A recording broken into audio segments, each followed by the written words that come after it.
First off, I want to thank the brave men and women who work behind the wall. I want to thank them on a national level because their job goes unrecognized. How do they try to turn a guard? Well, correctional officer. Sorry, I apologize. But correctional officer. How you guys doing today? It's Anthony Gangi, host of Tier Talk. I want to talk about a game that inmates play that we may not be aware of that causes a divide amongst staff, especially officers, the ones that are writing charges. So when we get back from our sponsors, I'm going to touch on something real quick, and I want your thoughts as to if you're familiar with this. Has this ever happened to you? Just curious. Now, guys, remember, Tier Talk's for you, brave men and women that work that front line in correction. So please, if you haven't, subscribe, interact, engage, comment, hit that bell. The bell's going to notify you every time I post a video. I stand by for our sponsors. I wanted to attend a university that had an intelligence program. I wanted to look at problems different. I wanted to increase my critical thinking abilities. AMU offered those avenues to expand. Obtaining your degree as an adult, you're actually paying yourself and investing in yourself. You can't put a dollar on it, it's priceless. It's something that can never be taken away from you. American Military University. Learn from the leader. Thank you guys for listening to my sponsor. So real quick, we're talking about this divide. Now, we've discussed divides before, especially because it relates to inmate manipulation. I have a whole series on inmate manipulation. If you guys haven't had a chance, you should check out those videos. But the concern here is, let's say you have an officer that's dealing with this inmate who's just not listening. And the officer's making all these attempts to get the inmate to listen. So eventually they say, you know what, I'm done. I've exhausted every attempt. I'm going to head and write this inmate up, which they do. And the sanction is somehow an in-house sanction, a sanction that can be handled by the officers in that unit. So maybe a sanction where there's recreation that's taken away, or maybe a telephone privilege, whatever the case may be. The charge is supported, the inmate is served the sanction.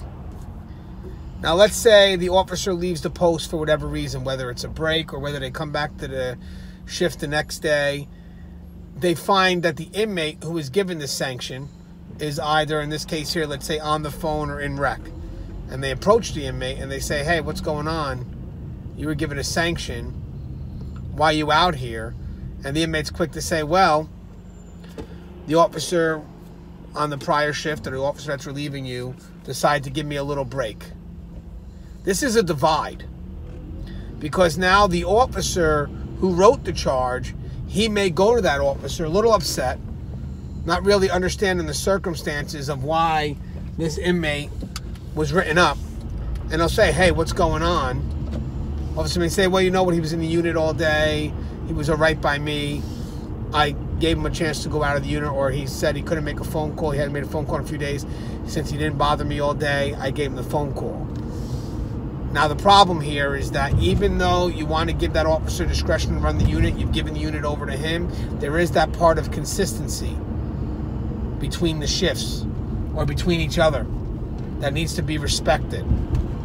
The officer took the time to write a charge, and it's up to us to help support that charge. And that inmate knows when they ask that other officer if they can do something, they know that that officer should say no, but they're hoping the officer says yes, because it plants that divide. Now what happens here is you have two officers that are upset with each other over the inmate.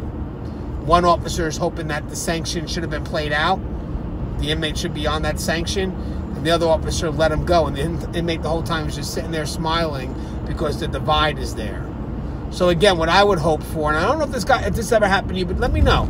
Let me know if you ever wrote a charge and it's kind of the result is an in-house sanction, and you find that it's your own peers that don't support it. And again, I respect the fact that you're not there. I'm not, you know, it's your turn to run the unit, so I'm not questioning your ability to run the unit. But what I am asking is your support for a charge that we wrote, that I wrote. The charge was written by me, and I'm asking for support even when I'm not there. If the charge is, let's say, 5 days where there's no rec, or 5 days where there's no phone, it's 5 days.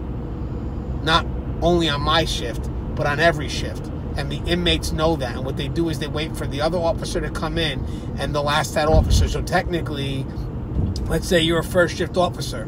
Well, the inmate is supposed to have, let's say, 5 days no rec or 5 days no telephone, but now he's able to use it, or she's able to use it on the other shift. So technically, where's the sanction? So again, that deals with support and consistency. But I would love your thoughts on that. Has it ever happened to you where you wrote a charge and you felt that it wasn't supported by your peers? Just curious. As always, guys, the show's Tear Talk. If you haven't, please subscribe, interact, engage, comment, hit that bell. That bell will notify you every time I post a video. Stay safe.